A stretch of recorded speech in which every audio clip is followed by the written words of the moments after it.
have with us Mr. Niranjan Khatri. He is in his, this is second inning, and he's the founder of isambhav, and he's now based in Bangalore. And before that, he was in Gurgaon, Delhi, and NCR region. And he retired from ITC group of hotels and as general manager of Environment Initiative. What started with a very simple looking at a particular issue that okay, what is to be done in Port Blair? There was some issue was a becoming environmental issue, and from there, how this entire movement of making hospitality industry environmentally sustainable, especially in the water sector. And this is what Mr. Khatri has done, and he had made a lot of impossible things worked and solutions that he brought to the sector, amount of water he conserved, amount of, and I think the most important part in any initiative is how do you scale and how do you make it sustainable. And that's the two things he could do. I can vouch for it because I have been, I mean, at least I had the opportunity of knowing him from last 20 years almost. Mr. Khatri, that we work together on a lot of things, and he has been awarded and recognized in several forums across the country, and he's a very, very good trainer. And when the conversation starts, I don't think so anybody would like to put an end to it when Mr. Khatri is speaking. And with these words, forum is all yours, Mr. Khatri. Thank you very much for agreeing to come here. And we're talking about water-wise solution. And before that, fellow has gone through a policy level dialogue with the Ministry Jal Shakti people, as well as before you, there was Mr. Umar Shankar Pandey who was talking about Khet mein made or made pe paid concept in Banda district. And then there were people who were talking about urban issues, rural issues. So they have been listening. They have something. They will be doing a lot of DIY activities post lunch.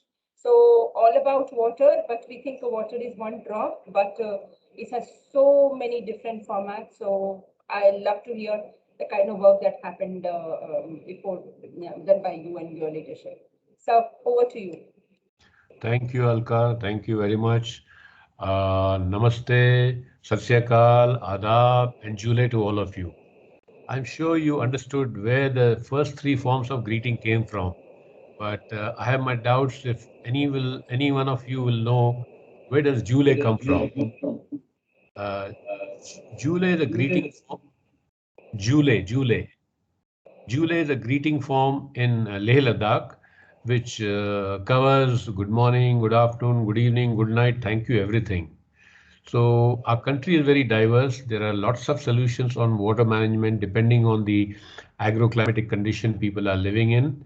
And we in urban areas have many new opportunities of conserving water. I am told by Alka that I'm talking to people who are doing PhD in water. Am I right, Alka?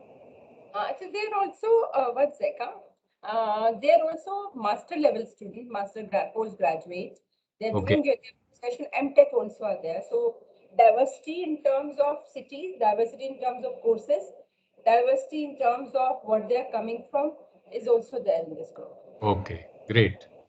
So once again, greetings to all of you.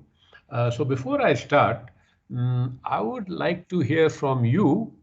What steps are you taking in your own home to reduce your water consumption? Can somebody share one or two examples, or 2-3 people can share what they are doing to reduce their consumption at home? So when you start talking, give me your name and which city you are in, and then you tell me very briefly what you're doing to conserve water at home. Yeah, Chaitanya. Good afternoon, sir. My name is Chaitanya, and I'm currently residing in Noida. So there are a few measures that I take at my home to conserve water. One of them is that the RO water, like when we switch on the RO, there's a pipe of water that goes out.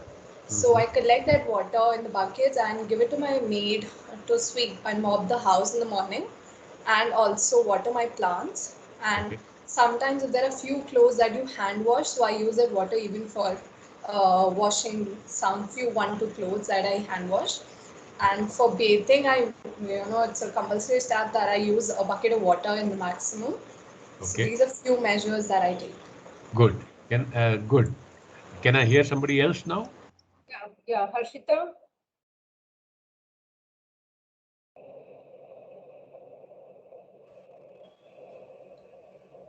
Good afternoon, sir.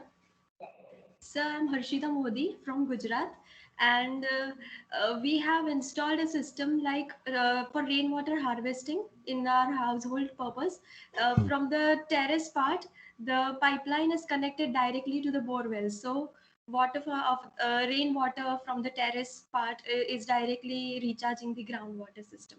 Good. As well, we have a kitchen garden in our place beside our house. So we have a large variety of plantations there and we water every day. Okay. Anybody else wants to contribute?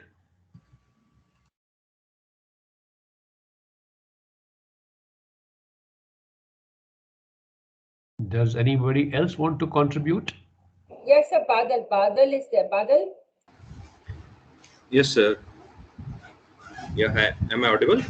Yes, Badal, Yes, go sir. ahead, please. Good afternoon, sir. Sir, basically, I am living in my place is in a forest area, so we usually don't have such scope for the household purpose. But yes, in the field we have something like as there is a field of sugarcane of mine.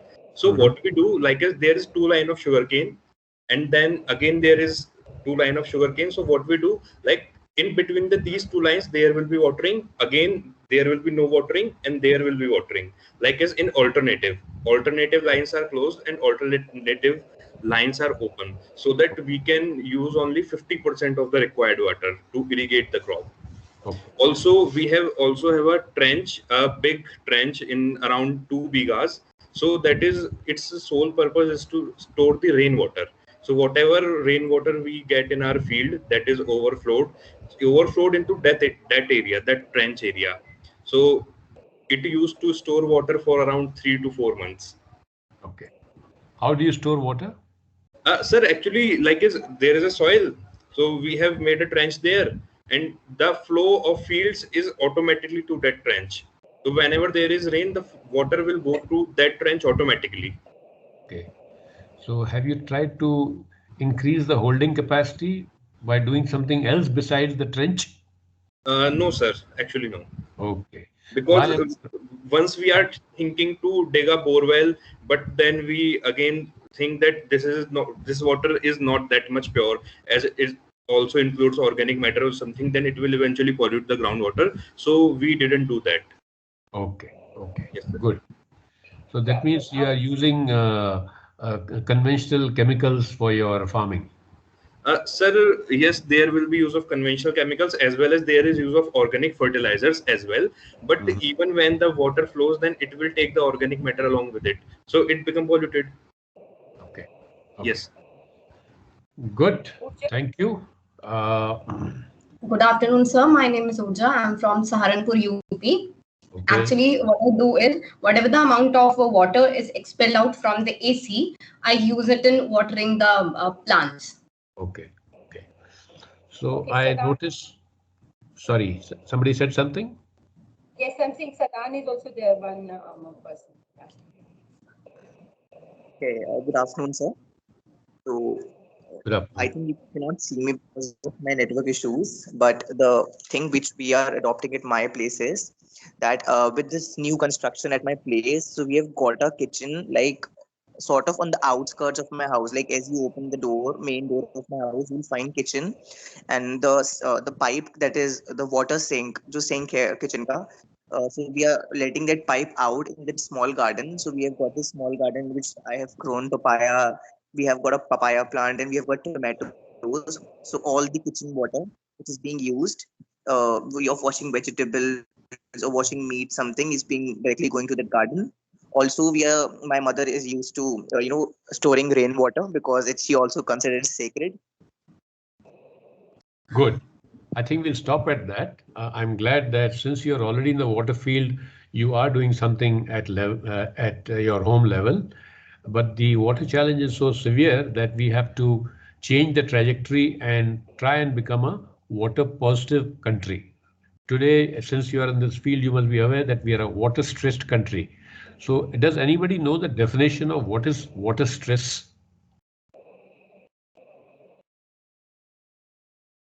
Anyone?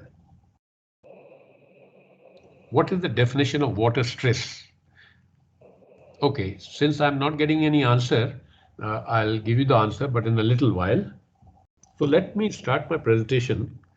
I'm changing slide. Why is it not changing? Is it full screen mode? Okay, now it. Okay, so I'm sure most of you know the story of the 6 blind men. Am I right? Amongst them, I was one of them. I did not know anything about environment 32 years back. I was completely blind as a bat. And I was posted in a place called Port Blair, where I was running a small 5-star hotel with 45 rooms and 65 staff.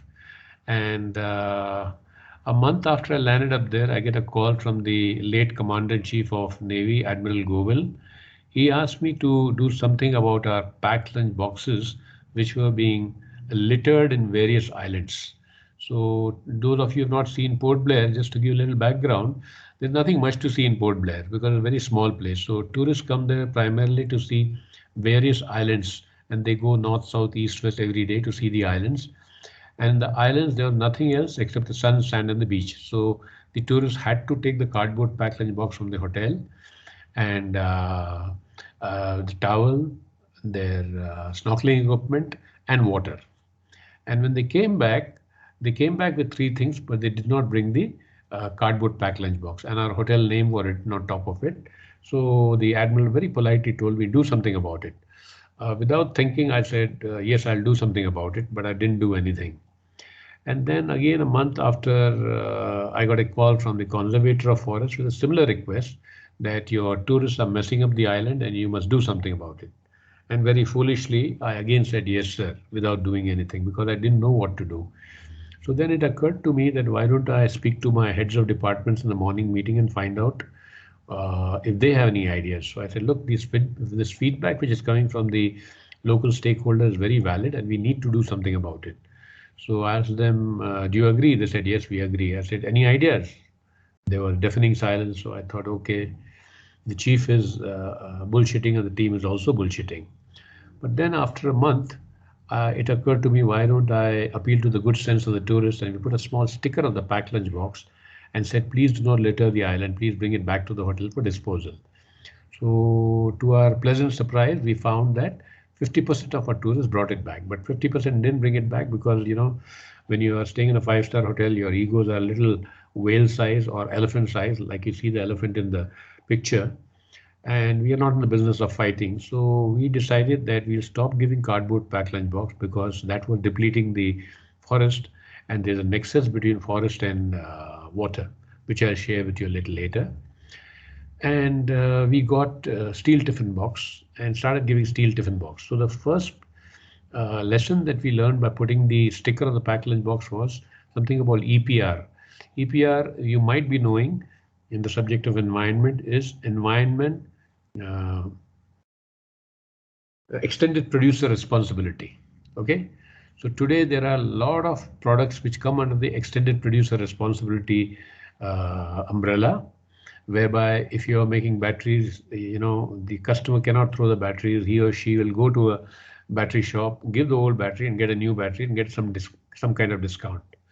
So the first principle in waste management that I learned was do not create waste. Easier said than done. Okay. And then slowly we learned that by switching from the cardboard packed lunch box to the steel tiffin box, we were saving 90 rupees per day because every day 15 tourists used to go out and cost of each packed lunch box was 6 rupees. But when we started using the steel tiffin box, it costed us 20 rupees. So we got our ROI in 3.5 visits by tourists. Does anybody know what is ROI? Anybody knows what is ROI? Yes, sir. Return on investment. Who's this? Is this a student? What's your name? Yeah. Hi, my name is Sumrit, sir. I'm currently in Bangalore. What's your name? Sandeep. Sumrit. Okay, and you're in Bangalore. Which part of Bangalore? Near to the Electronic City, Southeast. Right. Southeast.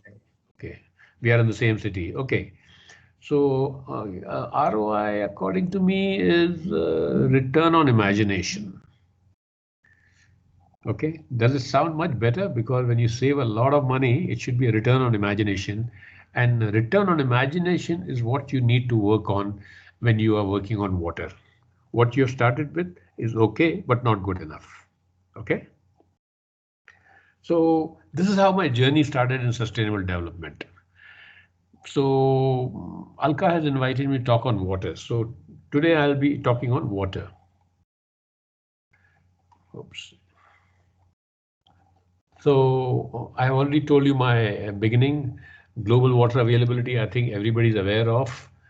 And I also already mentioned the nexus between water and forest, and there's a nexus between water and climate emergency, understanding the monsoon, water terminology. We'll look at the water pie chart. We look at water inequity, understanding the 4 types of oceans, solutions and innovations at home, restaurants, construction and hotels, etc. So this is where I started, a small hotel perched on top of a hill overlooking the sea. Opposite the hotel was that Mount Harriet on the right side. And has anybody seen stars during the daytime in your group?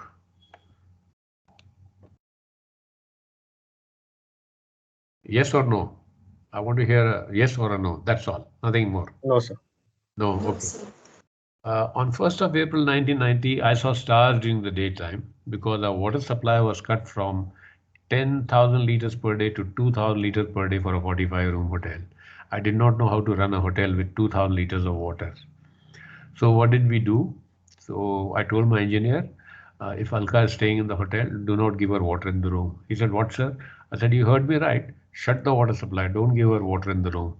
And what happens to the guests? Then I said, no, we'll leave a small letter in the room saying that, Alka madam, if you want water, please call up housekeeping. So in the morning she gets up, goes to the bathroom singing, and when she opens the tap, there's no water. So you know what happens to her mood. So then she will call up and say, then I pick up the phone at the other end and say, good morning, madam. You say, what is so good about morning? There's no water. I said, yes, madam. So why do you want water? That's adding insult to injury. So then we had to ask this question because we wanted to know why she wanted water. If she said for brushing her teeth, we'll send her a bucket of fresh water. If she said for toilet, we'll send her a bucket of seawater. So we did water segmentation those days. Okay. Then the problem was so severe that I told my staff that you cannot have a bath in the locker room. You can have a bath anywhere in the island, but not in the hotel. So we shut the water in the locker room. We told our kitchen staff not to wash the vessels with fresh water. First round will be washed with seawater and final rinse with fresh water. And supplying water to just about 6 rooms was a real pain. Those days we didn't know the terminology of energy water nexus. But we felt it intuitively that it's a painful task to carry 30 buckets of water for 6 rooms. So I told my engineer, we can't be running a hotel like this. What do we do? He said, boss, let's break our entire iron pipeline and replace it with plastic pipeline. Use seawater for flushing. This task, which would have taken only about 15 days in mainland India, took us about 6 months to implement over there because pipes, various other things that you require were not easily available, and they came in installment from Chennai or Kolkata because our umbilical cords were tied to these 2 cities for anything that we wanted in the island. So during this period, we also faced a lot of flack from the local MP because once in a while we used to water our garden and he got annoyed. He said, our people are not getting water to drink and you guys are watering your garden. So when he communicated this message to me, it made a lot of sense to me. And I told my engineer to stop watering the garden. So our garden became like Thar Desert. And then I told my engineer, look, I'm running a hotel. People who come here come with certain expectation of beauty, but the beauty is gone. So you dig a well and we'll harvest rainwater. So my engineer was horrified. He said, boss, we'll get seawater. We are on the coast. I said, no, Thomas, our hotel is on top of a hill, 8 stories height. You dig a well at 6 stories height and go up to 3rd story So you're still about 2 stories above sea level. So we did that, and one rainfall we got 2 lakh liters of water. We started using this water for our gardening needs. Our problem was still not solved. As you can see from the picture, we have a beautiful sloping roof. Then I asked him to make a drainage of the edge of the sloping roof, and we harvested rainwater. And now the question that might be in your mind is, why did this sudden reduction in water? The reason is that in Port Blair you get 2 monsoons, southwest and northeast. The northeast monsoon failed in November 1989, and since it did not fill up, the administration had to ration water for everybody, including hotels. So, and in Port Blair, unlike mainland, you can't pick up a phone and ask for a tanker water. There are no tankers there. There are no rivers there. There's no underground water there. There's only one dam which supplies you the water. So, by doing all this, we reduced our reliance on the municipality by about 80%. But for me, this was a Cape Town moment. I'm sure all of you have heard about Cape Town and how Cape Town had nearly reached day zero 2 or 3 years back. But we experienced our Cape Town in 1990. So then I said, hey, this problem is too big for only us to solve it. So I started sharing this information with my competition hotels. So my finance guy was very upset with me. He said, why are you sharing this information with competition? So I told my finance guy, look, we must have clarity of thinking. If I share my financial details of the hotel with competition, hang me. But if I'm sharing the best practice in water, it's a collaborative decision. Everybody has to become self-sufficient in water, otherwise tourists will not come and our business will be affected. Then I went one step ahead and I wrote a letter to the Chief Secretary. I said, look, we have had this problem this year because of the failure of monsoon 1989. It's bound to happen in the future. Therefore, please make water harvesting mandatory in existing homes. And for those who are making new homes, they should retrofit. They should design it from drawing stage and implement rainwater harvesting. He said, good idea, send me a letter, plastered it in the local newspaper. But when do you think the idea was implemented in Port Blair? Anybody wants to take a guess how long it took? Take a guess. Input given in 1990. Come on, ladies and gentlemen, just give me an answer. Right or wrong, doesn't matter. Somewhere around 10 years. अरे आपके मुंह में, do you know Hindi? Yes, sir. Do you know Hindi? No, आपके मुंह में घी और शक्कर. अगर 10 साल में होता हम बड़े खुश हो जाते. It happened. It was implemented in 2007, 17 years later. Why am I telling you this? Because in environment there are lots of simple solutions, but sometimes policymakers take a lot of time to understand this. For example, I'm sure as you're all water people, you must be knowing that in most states water harvesting has become mandatory. And since I live in Bangalore, it's mandatory here also. But out of 19 lakh homes in Bangalore, guess how many houses have implemented it? Only 1 lakh. So what does it reveal? That there is a laxity in administration, and people like you and me, we are irresponsible. We don't follow the laws. Okay. So I've told you the story of how we did water management there. Now, there's a lovely saying that experience is a hard teacher. It gives you the test first and the lessons later. So we got a lot of challenges in running the hotel there, but each challenge we converted into an opportunity. And those days we did not have the vocabulary that I'm using today. We were doing the right things without the vocabulary. And those days there was no Google call to check out with. And the phone calls was so expensive that day that if Alka was my boss, I'll never call her because she wouldn't know what solutions to give me. So we got the solutions thinking ourselves and understanding the reality of that place. So we started thinking beyond our friends because we started sharing all our best practices with everybody. And I'm sure you heard this terminology called demand side management. We moved away from supply side management to demand side management. Okay. So in supply side management, you want more and more water. But in demand side management, when you're in industry or in a gated colony, you install sewage treated water, you use the sewage treated water for your gardening and flushing, and you also deploy drip irrigation, right? And then wherever there are big campuses, like you might have seen the Infosys campus or Wipro campus, they own 100, 200 acres of land. Water flows very rapidly. So we have to see how to make water flow very, very slowly, literally make water walk. Because when you make water walk, then you reduce the soil erosion also, and water gets an opportunity to soak the soil and get harvested everywhere. So soil moisturization is a very, very important subject, and you can reduce the flow of water through use of coconut shell coir, or you can use vetiver grass if you're in the villages. And if you have a check dam, the flight path to the check dam should be lined with vetiver grass. Vetiver grass is very, very good in harvesting water, in reducing the flow of water. It has aromatic smell, so it's in demand by the perfume industry, and most important, it can be used as cattle fodder also. So the inputs that I'll be giving now may seem very radical to you, but when we are in radical times, we have to take radical decisions. Now, we all know that our population in India was only 35 crores in 1947 and is now 130 crores. So if the denominator is so large and the resources which are finite, that is the numerator is finite, then everybody doesn't get the same quantity of resources. So somebody will get their omelets to eat and somebody's eggs are broken. And unfortunately, the way we use water in urban areas, we are eating omelets, and the people in rural India, women walk for I don't know how many miles per year, and their eggs are getting broken.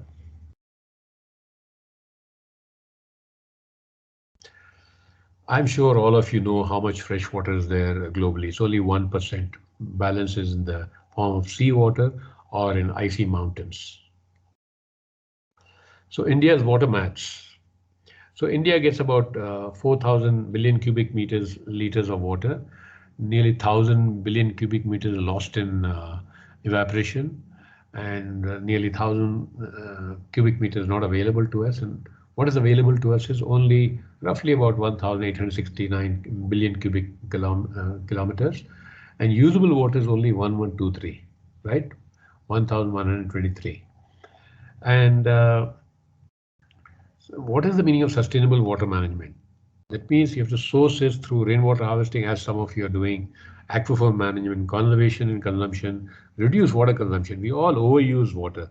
Every morning when you sit on the throne, you press the flush and 12 liters or 15 liters of water goes down, and that 12 or 15 liters of water corrupts another 150 liters of water downstream. So when we're having a bath in Holy Ganga or Holy Yamuna, I don't know how holy it is. Then we are very wasteful the use of water in our urban areas. And this happens because water flowing through the tap creates an illusion of plenty. So all establishments are now being mandated to reduce their water consumption. I'm very happy that in Bangalore, the new law has come that they're not allowing the STP water also to go into the public drains. So now people are beginning to retrofit their piping system to use the excess STP water for flushing, in addition to gardening, which is already happening. And when all of us start doing this on a scale, then only we'll be marching towards being a water positive country. I'm sure there are many speakers who would have shared this data with you. Am I right, Alka? Is Alka there? Anybody moderating this session? No, I'm around. Hello. Audio has... Yes, can you hear me? Can you hear me? Yeah, I can hear you. Okay, I'm sure many speakers before me might have shown this graph. Am I right? Yeah, they had not exactly this particular graph, but yes, people have talked about this data of different kinds. Fine. Fair enough.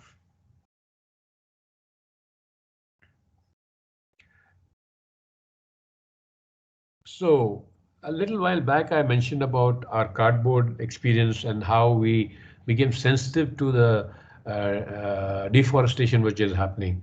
I don't know if any of your speakers have told you that we are losing the forest at the rate of 1.5 acres per second.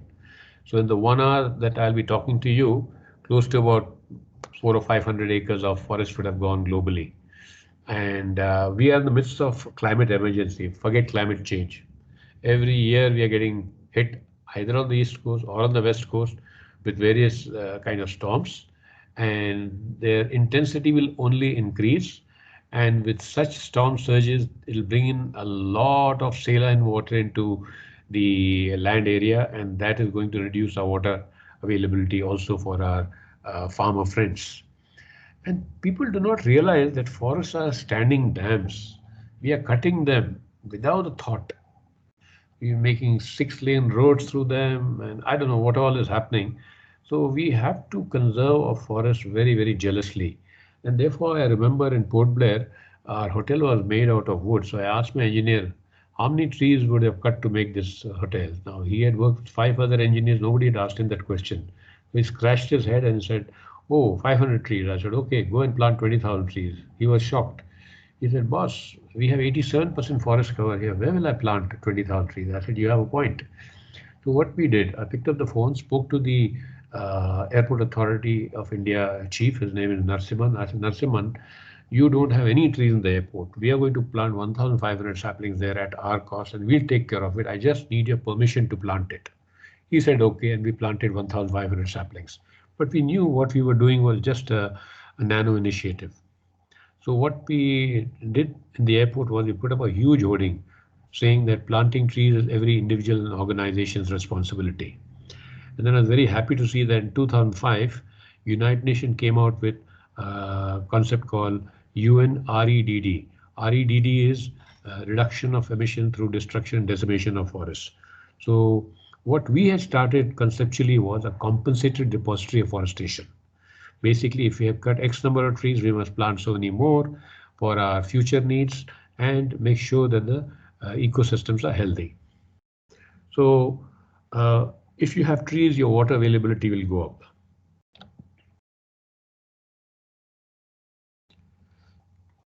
So I need not even share this chart with you also, because many other speakers must have told you that so many countries are water stressed, and the water stress is going to only increase in more and more countries with the advancement of climate change. I'm sure you're aware that in the UN Paris Accord of 2015, it was agreed that countries must reduce their emissions, and we must not exceed 1.5 degrees by 2100. But yesterday I was reading the Hindu, and I found that as per the United Nations scientific body, they are saying that this will happen much earlier than envisaged. So that's bad news for us, and therefore, when you have bad news, you have to take decisions which are on a very large scale, and you have to do it very, very quickly and very, very efficiently by engaging with all stakeholders, because all these issues cannot be solved without the engagement of all stakeholders. So again, maybe some of the speakers have shared this information, but I'll again share this information with you that 85% of our water is used by agriculture, 10% by industry, and 5% domestic. And nobody talks about the needs of the ecosystem.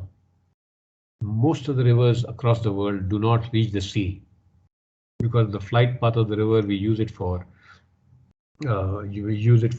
farming, we use it for our cities' needs and industry needs and all that. And the little quantity which flows in the river is filthy and dirty, like you'll see it behind Taj Mahal in Agra. I hope it's been cleaned up, but my memories of that river are still very dirty. So the greatest opportunity for water conservation is in agriculture. And as per one international report, globally, the water efficiency is only 40% in agriculture. And there's so much opportunity to enhance it to, say, 60% in the next 5-10 years. And the technologies exist, and we have to learn from countries like Israel. Israel gets only 200 mm of rainfall, and they export nearly 1.5 billion worth of agri-produce to other countries. And I've been to Israel and seen that country. They use water like we use eye drops. And I had a taste of this when I went to the Dead Sea, and I made a foolish mistake of, splashing the water, and one drop got into my eyes. And you know that the Dead Sea has got a very high salt content. I came out like a missile looking for a shower to wash off my the salt from my burning eyes. I found a shower, but there was no kind of a handle there like we have in our showers here. There was a chain. Intuitively, I pulled the chain.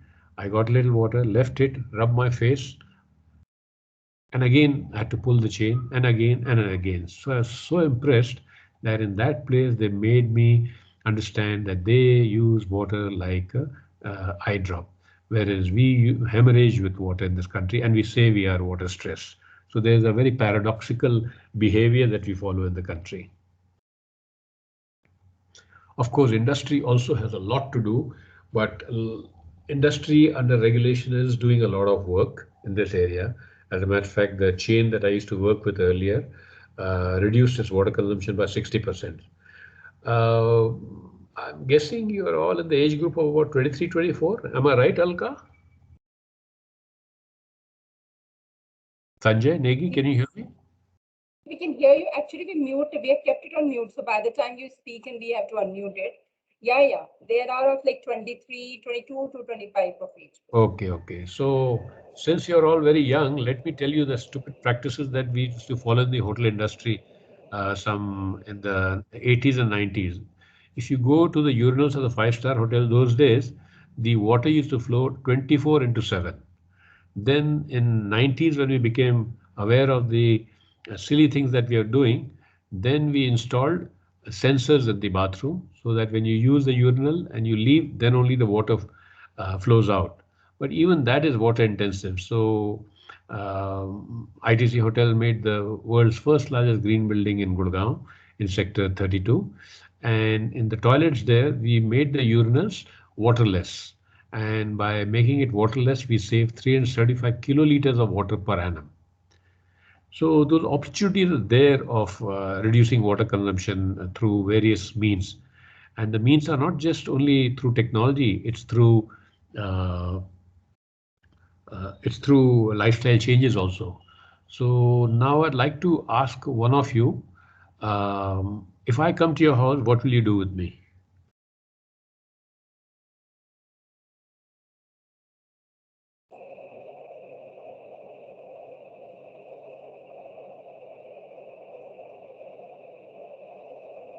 Okay, anybody please? So I think the traditional way of an Indian welcoming any guest to their house is welcoming them with a glass of water. Okay. Yeah. Very good.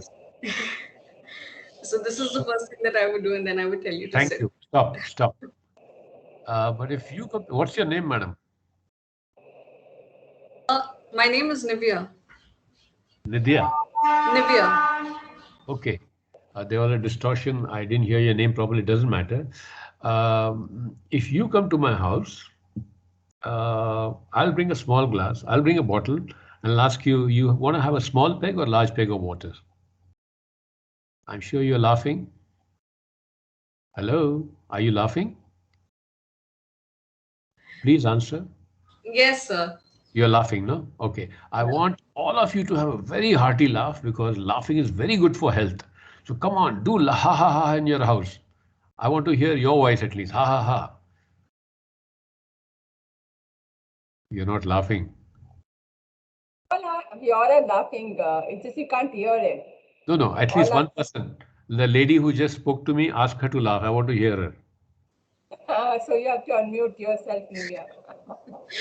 I am laughing still. I don't know whether you can hear me now. I mean, now I can hear you, madam. I can hear you. Okay. So tell me, am I rude or I also follow the customs? I don't think that's rude, sir. I think that's very wise.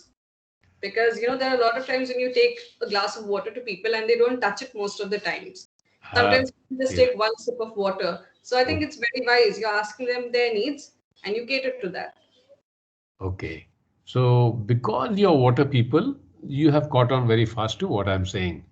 Otherwise, people have a good laugh. And then when they finish laughing, then I ask them, tell me why I'm telling you this. And before, unfortunately, this is not an interactive meeting.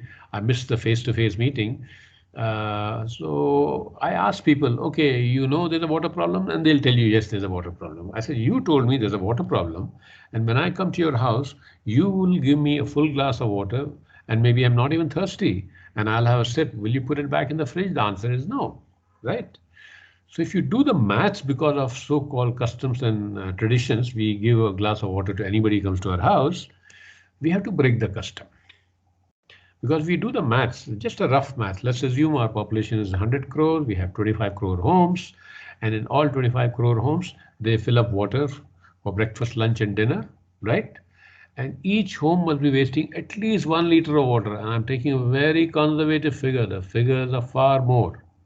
So that means if the whole country changes and says, no, I'll drink only as much as I want to drink and not waste anything, we will save 25 crore liters of water without any investment.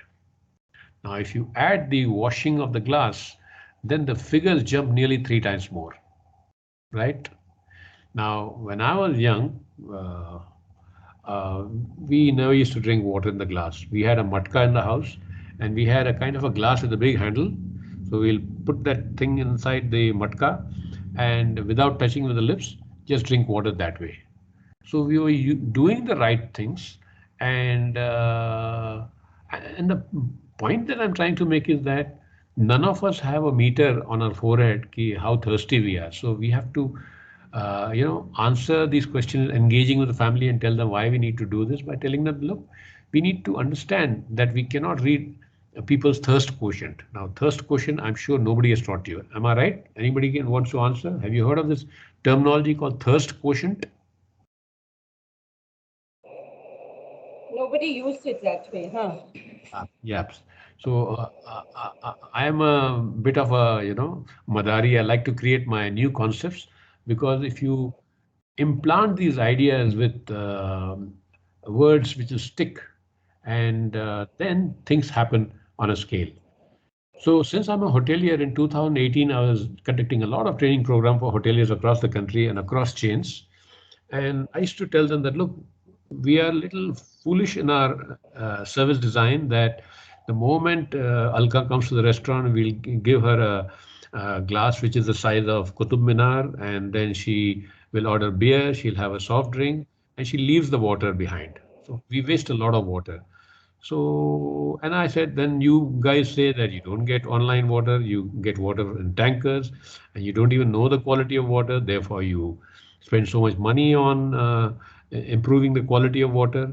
So, when you don't handle resources right under your nose properly, then you land up spending a lot of money. And when you are clarifying water, you use a lot of salt.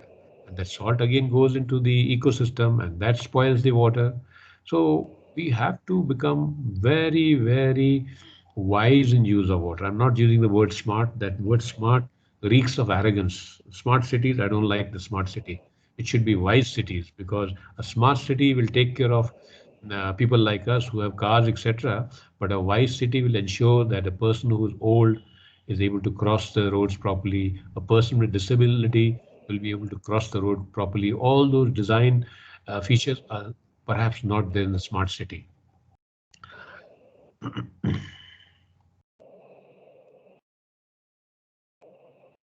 I'm not going to go into the details of this because it's already 1:05 and I'm very scared of Alka.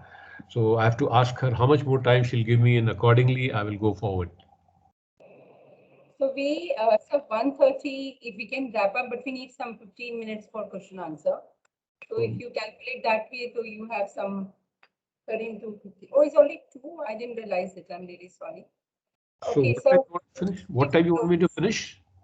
2:30 we will close 30. and 2:30 and so if you can another 10 minutes you can do and some Okay, fine. Okay, thank you. You're very kind, Alka. Now I can proceed. So I'm going to skip this particular slide because we are trying to give you a flavor of the subject. And since we are also enamored with artificial intelligence, we must use artificial intelligence to calculate every drop of water that we use. Okay, and all these things are possible. So how do we digitize the use of water? So I'm leaving you with these key concepts to work on so that you become great people of the future.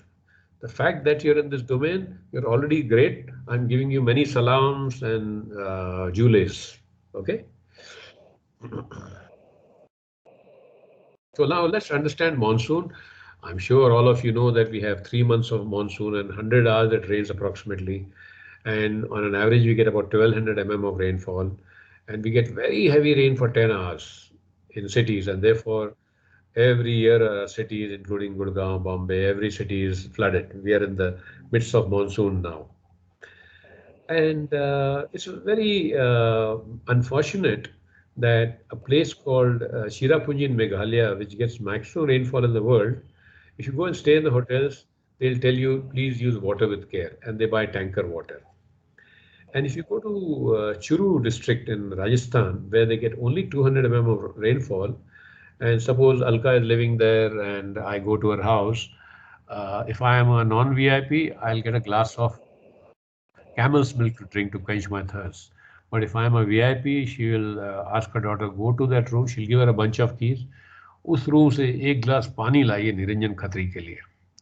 So these people in Rajasthan, they have captured the scarcity value of scarcity value of water.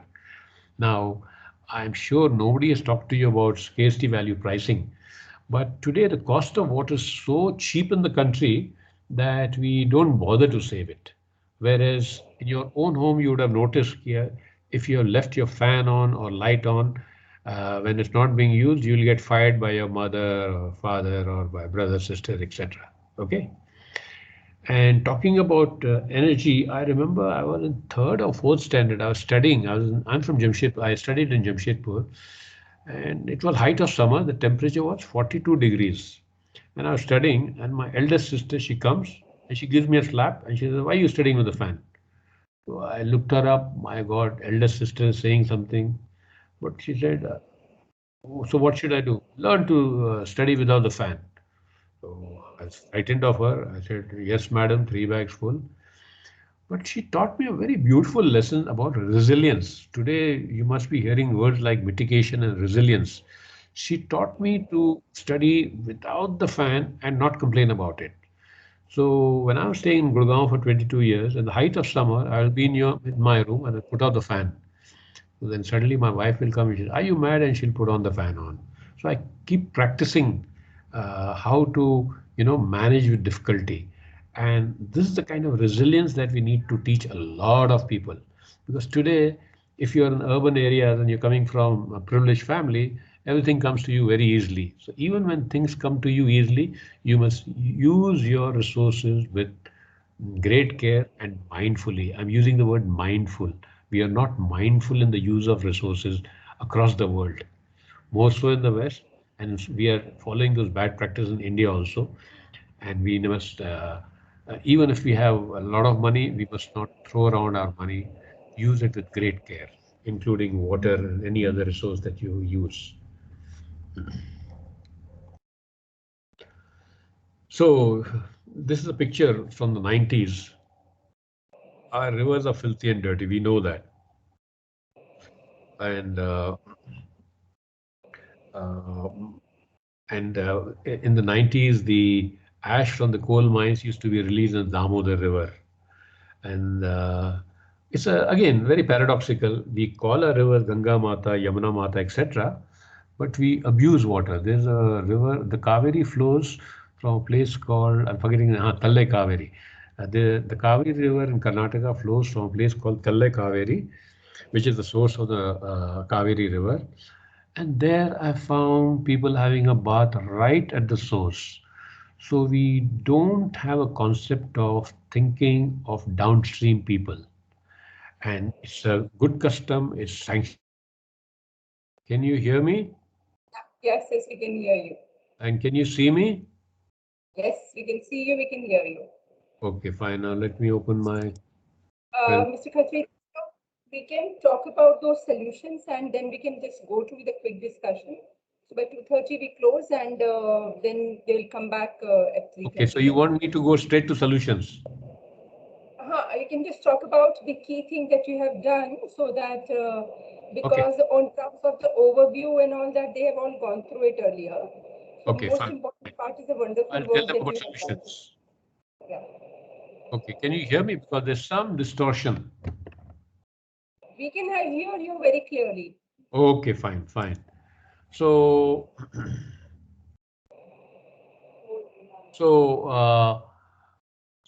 what I'll do is I'll leave the floor open for people to ask me questions so that I can give them answers now.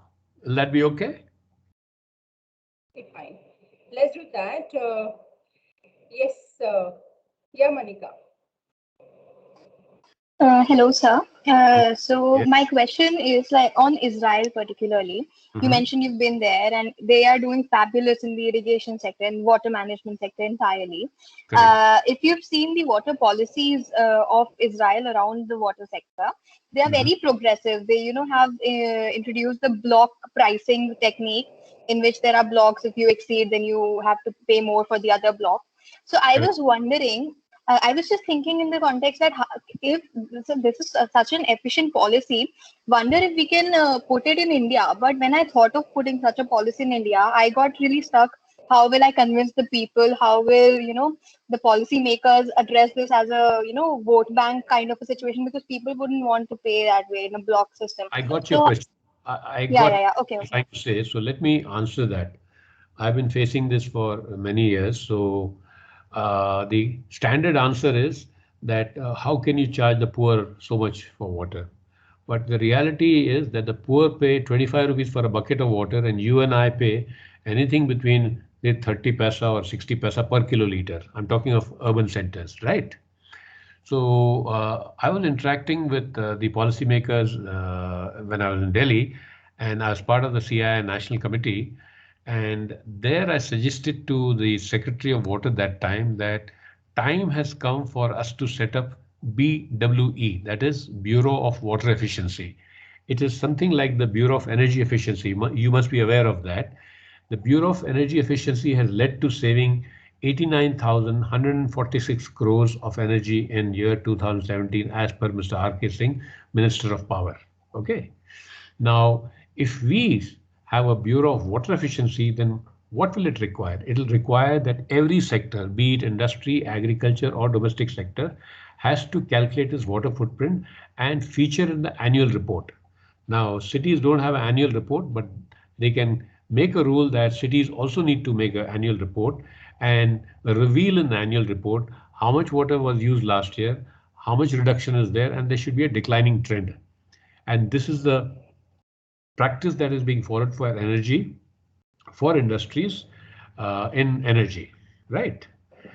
Once this happens, and dovetail with this, increase the price of water for people in urban areas. For instance, in Delhi, they have done a good thing that they have a telescopic rate. For poor people, X amount absolutely free.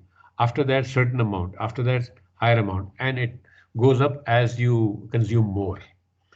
I have been telling regulators, you have all the information about Alka, how much she earns, or all the people that are attending here, your father's income. So price the water on basis of what kind of house you're staying in and what's your earning capacity. Then the water bills will start pinching people. You know, Germany has got much more water than us, but they have something fantastic in their country. They have an inlet meter. We also have inlet meter. Most of them don't function, but they have outlet meter also. So based on the outlet meter also they charge. So they use water very carefully. I'm sharing these ideas with you because we are dealing with policymakers. You can also perhaps debate and talk about these issues. I hope I have answered your question. Next question, please. Yeah, Ujjwal. Hello, am I audible? Yes. Good afternoon, sir. So it has been a pleasure listening to you. Thank you. I'm Ujjwal. I'm from Nainital, Uttarakhand. I had a question regarding a kind of ironic topic.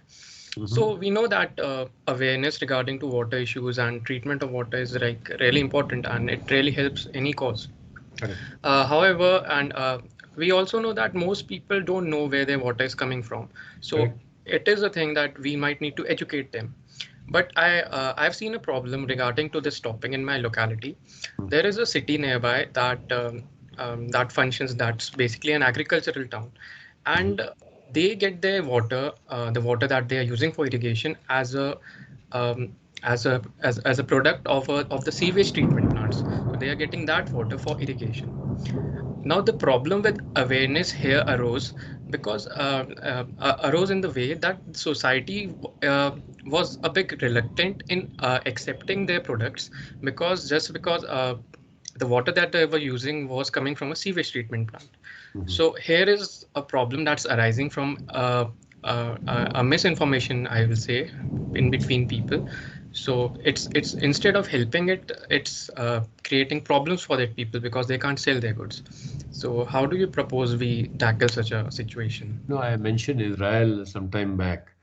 Most of their agriculture is based on sewage treated water. Okay. And in our country, forget sewage treated water. If you go to the outskirts of Delhi, you'll find sewage treated water being used for growing all these kind of things. Because you're in a small town, people can see this and there are concerns. So these concerns have to be broken by a series of stakeholder engagement talks. It's not easy, but it has to be done. Okay. Yeah. Okay, then we're going to have Kripal. Hello, sir. Hello. Sir, I have a very basic question. Niti Aayog has reported, you have also mentioned in your presentation, we all are knowing it for last 2-3 years. 2030, maybe major cities are running out of groundwater. Bangalore is one of them. Chennai is one of them. A lot of NGOs are working on the grassroots level for the awareness for people, but people are simply not understanding it. So what is the realistic solution for it? Because we need water, right? We have some movies, dystopian dramas to 2050, 2070. Water is the biggest issue, I guess. So what is the realistic solution for it? The solution is that unless you increase the price, people don't become conscious of it. But in our country, vast number of people do not have the paying capacity. So leaving aside, I'm talking of the urban folks, at least increase the cost for people like you and me. And that also there's no willingness, as somebody rightly pointed out, because of political considerations, right? So, but what I tell people, because I'm part of the management committee of the complex that I'm staying in, I'm telling them don't price water at whatever 60 rupees a kiloliter or something, which is the cost in Bangalore. I tell them that look, we have a shop in our complex which charges 20 rupees for 1 liter of drinking quality water. So in reality, people are paying 20,000 liters for 1 kiloliter of water. I said, if we employ this as a management strategy within the organization, then you will look at the investment in water management a little differently. And I've been doing this for the last 2-3 years without success. But this year I'm very happy that the government has come out with a law that if you do not recycle your water, you cannot put it in the public drain and you will be charged 2 lakhs per month. Now there's no need to convince any management committee, and we have undertaken this task. And actually last year we did something which was not done for last 20 years. We have 7 acres of land and we have stormwater drain, and we had done rainwater harvesting pits 20 years back, but nobody desilted it. So when I became part of the management committee, I was horrified to see that these pits have not been desilted. So with great difficulty, I managed to get about 6-7 lakhs for desilting after 18 months of persuasion.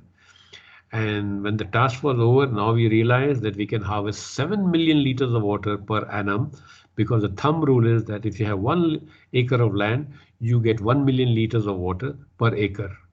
So that water is going to into the water harvesting pit. And once we do a complete water management, that means we'll treat the STP water and treat it to such a level that when it's used for flushing in the bathroom, then it will not smell. So that investment will be put into place and the work will roll out in the next 2-3 months. So see, when you have an elephant, you can't eat an elephant in one go. You have to do it in bits and pieces. So there are a lot of very aware stakeholders who are doing things. Industry is doing it on a grand scale, but that's not good enough because they're only consuming 10%. It's the agricultural sector that we need to focus on. And there, I think government is giving a lot of money for micro irrigation and drip irrigation, but we need to scale that up on a grand scale and also come out with some other strategies. For instance, the most water thirsty crops are sugarcane and rice. I know there's an organization called IDE. You can look it up on the website. They had a demo farm in Delhi. Now they moved out to Bhubaneswar. They were testing how to grow rice with limited quantity of water, and they were successful. And similar kind of work is being done in various places. I don't have all the information, but if you do a little bit of Google search, you'll find that some good work is happening. But what is required is a concerted effort on a national scale. And that can only happen when you have a Bureau of Water Efficiency.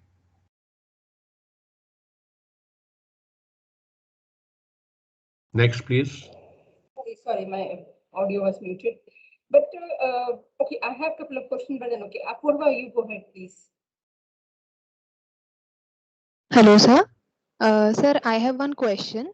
Sir, in Australia government, what they are doing is that they are implementing some policies which is saving water and energy.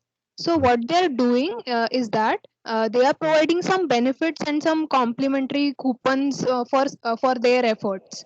So, sir, why not we are introducing this kind of benefits so that people will start? Why not we are introducing this into our policies so that people will be start saving water? And sir, there are sir, certain rules in Water Act 1974 for certain exploitation of water. So, sir, why not we are including benefits into this act? See, Australia, do you know what's the population of Australia? If I remember right, the population of Australia is about 15 to 20 million people. Okay? It's a very small. Very less. Yeah. And look at our population, 130 crores. Now, everybody wants some incentive to do things. Okay? So why can't you be enlightened and say, if, okay, let me answer it differently now. I was living in Gurgaon. I moved to Gurgaon in 1992. I was in a gated colony where there's 25 acres of land. So the first thing I do when I land up there is ask the president, where do you get your water from? He said, oh, we have 5 healthy wells. Oh, so I was shocked. I thought they must be getting water from the municipality. So I said, then in that case, you must do water harvesting. He said, no, no, not required. We got 5 healthy wells. Don't worry, Niranjan. I said, okay. Come 1998, 3 wells dried up. Then again, I told them, please do water harvesting. They still did not listen to me. Then my company asked me to become part of the board. And we had 25 houses. So when you take votes on behalf of 25 homes, you carry a clout in your hand. So then when I became part of the board, I said, look, very soon these wells are going to be dry. Let's do. You can repeat your question, please. Sure, sir. Sir, my question was that, sir, Australia government, they are providing some policies to the people for saving water, energy, and they are giving some benefits, they are giving some compliment. Question. Okay, so let me answer it. Like I mentioned, population is very small. They can afford to do it. They're a rich country. Our population is very large. Everybody's hands are stretched out. Industrial से मेरे को दे दो, सब अल्लाह के नाम से दे दो, सब करते रहते हैं, हाँ? So we have to learn to do things on our own with limited resources. Why did I tell you the story in great detail in Port Blair? Because we did not have resources. We were back to the wall. I could have purchased a Navtal lock for 20 rupees. I told my headquarter, मैं तो ये hotel नहीं चला सकता हूँ. I would have gone from there. We said, no, we are not going to shut down the hotel. We started supplying bucket water, right? We created hell for the staff. We did not give them water for bathing, etc. So this is an opportunity to do things creatively. Unfortunately, we are not very creative. You are a young generation. You should become more and more creative. Learn from the IT industry, how creative they are. So we need that kind of flow of our mental juices, creative juices in the water sector also. I'll give you another simple example of saving water. I've been giving this input for close to now 28 years. In Garden State, where I was staying, when they had a water problem, everybody had a single flushing system. Do you know dual flushing and single flushing system? What kind of system do you have in your house, madam? Single or double? So single. अरे आप पानी में काम कर रहे हो और single flushing है. आज जाइए अपने घर में अपने पिताजी को कहिए कि पापा मम्मा हमको ड्यूल फ्लशिंग लगाना है. दे विल से किस पागल ने बात किया था तुझसे, आज हम पैसे नहीं खर्च करेंगे. ठीक है, मत खर्च कीजिए. You go and take a bottle of plastic bottle, fill it up with water, and quietly, without telling them, put it inside the cistern tank. What will happen? You'll reduce the flushing by 1 liter. A family of 4 flushes at least 16 times. So 16 liters of water you'll save. After 1 month, वो ढक्कन खोल कर उनको दिखाना, देखो मैंने क्या किया है. When there's no problem, you say, अरे तालियां आपके लिए बेटी, बहुत अच्छा, बहुत अच्छा. You have to do these kind of things. No cost ideas. And there are so many of them. Okay? Next one. Sadan. Good afternoon, everyone. So I just switched off. चेहरा दिखाओ अपने को.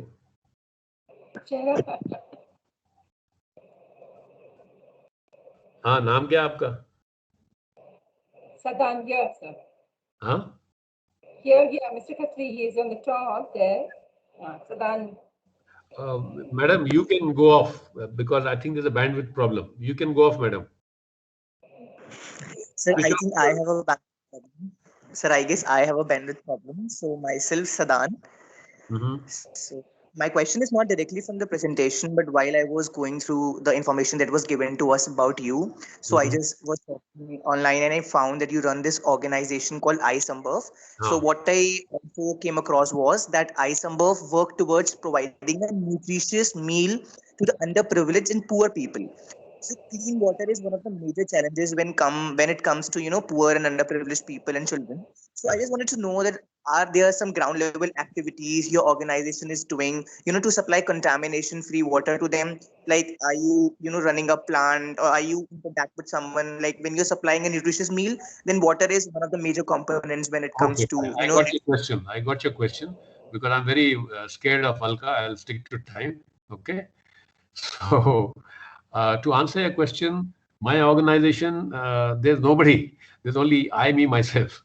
But I follow a strategy कि I partner with Alka. जो भी आता है हाथ में उसको लपेट लेते हैं. Okay, there is no MOU, nothing. Those are waste of time. करना है तो करो, नहीं तो good night कर दो. ठीक है? So one of the things that I started as part of isambhav in 2016 which is very important, because in every participant's mind today, everywhere in the world, the word immunity is there in your mind. Am I right? Band बजी हुई है लोगों की, right? कि immunity कैसे बढ़ाएं? So in 2016, I went to a village called Koppal in Karnataka, and I found a lot of poverty. So I told that NGO, the government of India cannot do everything. Let us think of simple, cost-effective ideas which will help to address the nutritional needs of 60% people who are malnourished. So I became a banker in 2016. I started a bank of BON. BON ka full form है Bank of Nutrition. Okay. So what I told this NGO to do is, I told him, you grow moringa, papaya, guava, lime, amla, banana saplings. And then if you find that Alka is living in a small hut, she's poor, her regular diet will be rice with chili or something of that sort. But if I give these 5 saplings to Alka and she grows it and nurtures it, in 1 year's time, she'll have access to drumstick, papaya, guava, lime, amla, etc. And these are superfoods. So her whole family's nutritional profile will go up. Now, what will be the collateral benefit of this? The collateral benefit of this will be the green cover goes up. If the green cover goes up, then the birds and the bees come back. And if Alka has got, she's a marginalized farmer, she must be having only 1 and 1.5 acres of land. They can't afford more than that. She'll find that the productivity of whatever she's growing goes up, because these bees will be giving her a free service in cross-pollination. And when this is done on a scale, then India will be green.